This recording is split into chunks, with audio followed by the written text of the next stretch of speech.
What's going on, everyone, and welcome back to the Bimmer barn. Today we're going to be working on the 335i Wagon. Since it's an XDrive car, we're going to have to do some modifications to it because some of the pieces in the front of the car, subframe, they're different, and we need to swap them out with the rear wheel drive components from my donor car. So we're going to be swapping out the DSC, the ABS unit, the traction control unit, whatever you want to call it.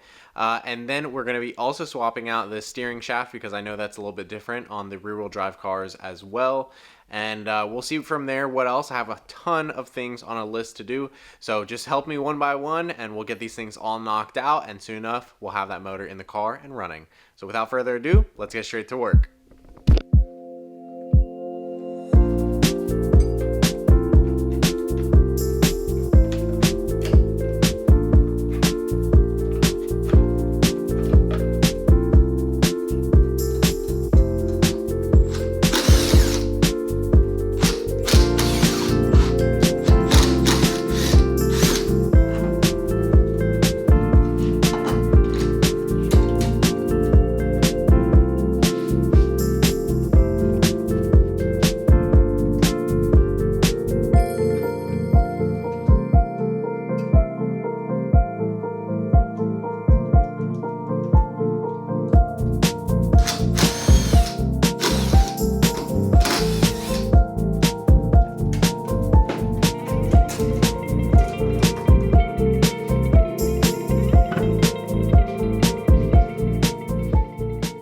So here we have our DSC units. Well, technically this is the DXC unit. It's for XDrive vehicles. And here's the DSC unit. This controls, traction control, ABS for the brakes and wheel speed sensors, all that sort of stuff is controlled. Now there's a few differences that I've noticed since I pulled both of these off just now, and I've been kind of reading up on the forums, looking at wiring diagrams and trying to figure out what we're gonna do here, but I think I figured it out.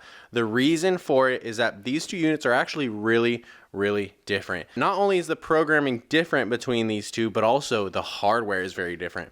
So you've got I believe 47 pin connector for the rear wheel drive car, and you've got a 38 pin connector for the XDrive cars. So that means that the connectors from the chassis harness, like this one right here, is gonna be different between these two cars here. So that poses a problem because we wanna retrofit the rear wheel drive unit into the car, and that way we don't have any traction control lights once we, only have a rear wheel drive car. But the problem is it's not gonna be plug and play. So we're probably going to have to cut this harness here and repin every wire individually onto the new car, and that way we'll be able to plug in our rear wheel drive DSC unit.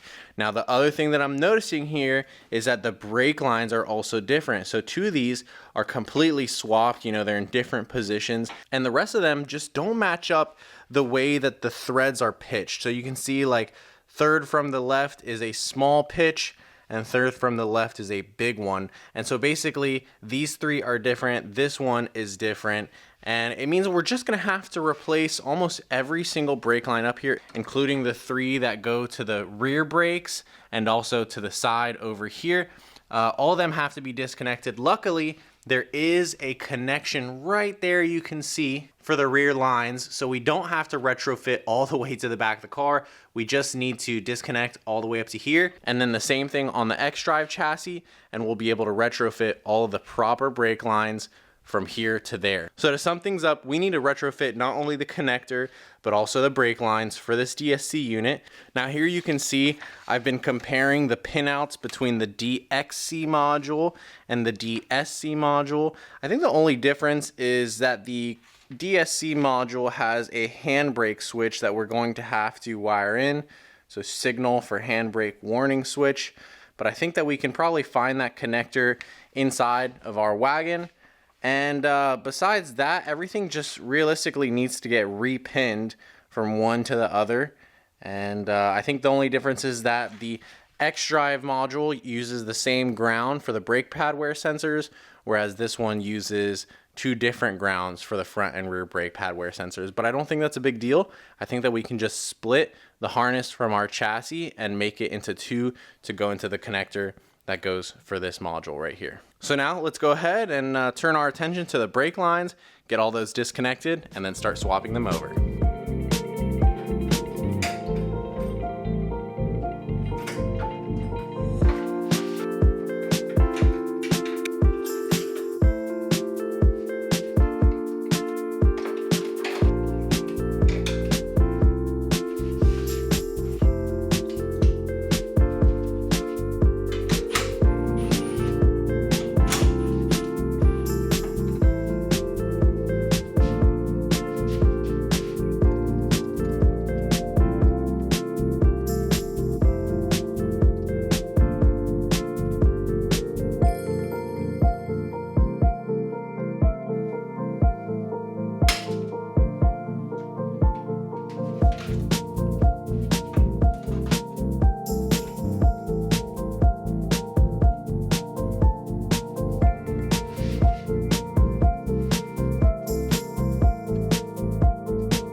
So with this plastic panel here out of the way, we now have access to the bracket, this support thing that holds the brake lines.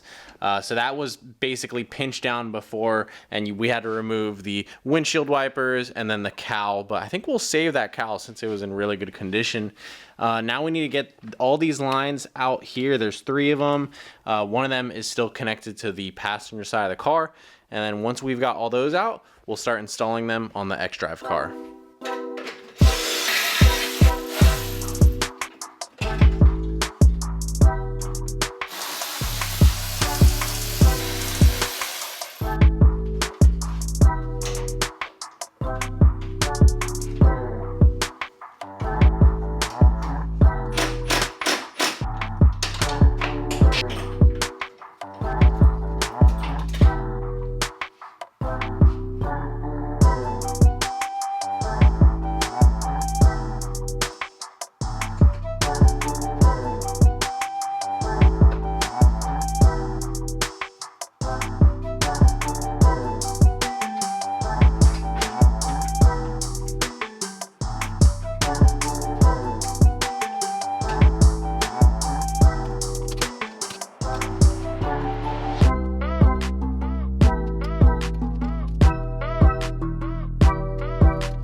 By the way, I'll put a link to this wiper arm puller in the description below for you guys that are curious.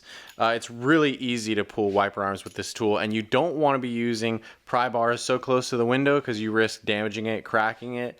You saw that on this car right here, it took a lot of effort to get the wiper arms off, and on this one, it was a lot easier. But thanks to this tool, we do it the right way and the safe way. So just 15 bucks, guys, and throw it in your toolbox, and the day that you have to pull off wiper arms to get a cowl off, you're going to be thanking me. And by the way, one other thing too, if you're doing this XDrive to rear wheel drive conversion at home, these brackets here for the brake lines, these are also different between rear wheel drive and XDrive cars, at least in the front here. So you need to grab them off your parts car, and that way the brake line that you're installing is going to line up and match right to that exact same point. So 2 10mm, transfer that from the parts car, and you'll be good to go.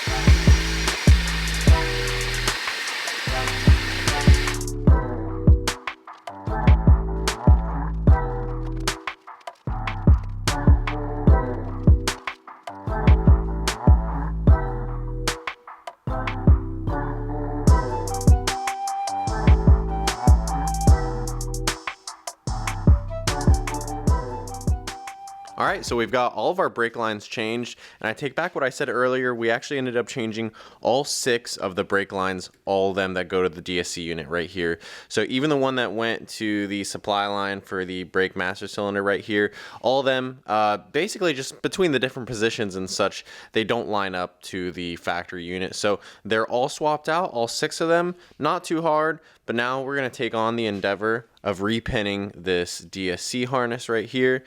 I'm already taking a look at the back here. I have the D-pin tools to get the pins out in the center, and then it looks like on the back, the only thing that we're gonna have to change is 2 wires, the ground and the power here. I think that they're the wrong size connector for the new harness.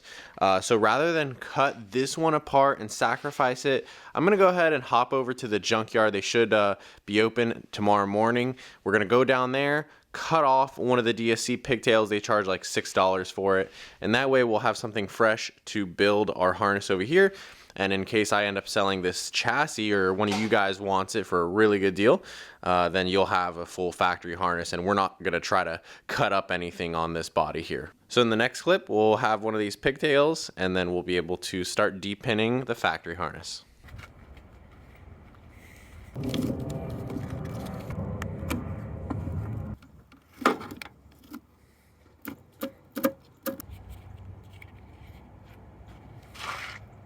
So here we have the DSC connector that I cut from a car at the junkyard, so we don't have to sacrifice ours. And as you'll see, it's the right connector, it has everything we need. But all these wires in the middle here are completely different on the XDrive connector. So we're going to pull all these wires out and depin this thing, and then use all the factory pins from the XDrive car and put them in the correct location. I think the only difference is some of the terminals on the outside, like the ground and the powers, they're a little bit different size, so we might have to cut and solder some of these, which is why it was nice that I got this connector. So to depin, you're gonna have to remove this blue locking tab right here. Kind of just pulls out. Now you'll see that I have like a depinning tool here. I'll put a link to this in the description below if you don't have one for yourself. Very cheap off of Amazon, and in a situation like this, when you need it, it comes in handy to have. So we pulled this blue locking tab out, and now we should be able to throw this pinning tool into the hole here and pull out the pin just like that. So makes it super easy. There is no like fumbling around with this tool. Basically shove it in and pull your pin out the back. So I'm gonna go ahead and continue depinning the middle here, and then we'll be reinstalling this on our XDrive car in a second.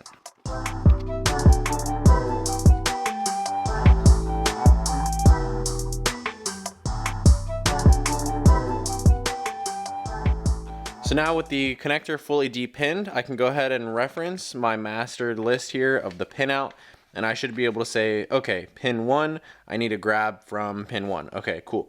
Pin number 3 on this connector, I need to grab from pin number 5 on the XDrive connector. So we'll do that all the way down the list. I think that there's just 2 wires. One of them is going to have to be cloned because the ground is shared on the DXC module, so we'll have to split that into 2. And then also the handbrake switch, which I don't think actually goes to the DXC module, but it does go directly to the DSC module. So we're going to have to put an extra pin in there, and then later on we can wire in a wire from the handbrake switch inside the car to the DSC module. So let's go ahead and start repinning our connector.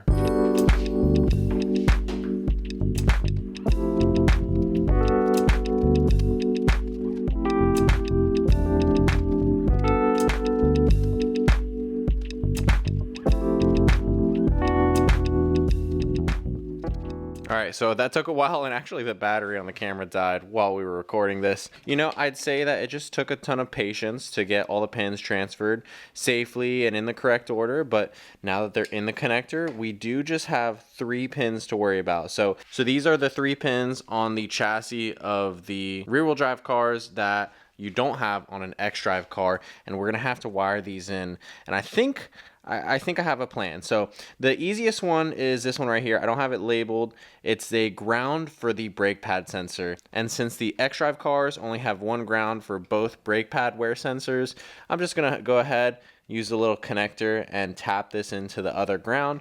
That way they're still gonna share ground. It's just gonna be from the chassis split off into 2 into the DSC unit. Now the other 2 pins are a little bit more complicated. The handbrake switch is one that's inside the car. When you pull the handbrake up, it'll illuminate on the dashboard and tell you that it's up, and the car will know and all that. So that's something that's not integrated into this connector. So we're gonna have to probably route one from inside the car. There's already a switch in there, but it just goes to like a junction box under here, under the kicker panel right here. So we're gonna have to wire this into the car and connect it, and then we'll have a handbrake switch on the dashboard again. And then this is the DSC sensor ground. I'm not exactly sure why, but the DSC sensor, I think on this car is grounded to the chassis. And then on the rear wheel drive cars, they're grounded to the ABS unit, the DSC unit basically. So it makes me wonder what's gonna happen with this if I just leave it, you know, not connected to anything and the sensor is grounded and we still have like the signal information, all that going to this module. Then I don't think that this will cause any problem, but I'm going to leave this here and leave it labeled so that after we get our first startup and drive and all that, we can test it, read the codes, and see if we need to make any adjustments to the wiring harness. So now we need to splice in the connector for the brake pad wear sensor, the the shared ground, and then we still have those 2 pins actually that they didn't fit as crossover from XDrive to rear wheel drive. So we basically need to cut off this pin right here and then solder it into the one that's already in this connector, which is why I got this from the junkyard. So we're gonna have to do a little splicing of our harness into this connector for that wire, and also this red terminal wire right here as well. And then we'll be able to install our DSC unit.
So I guess that's it. Everything is connected.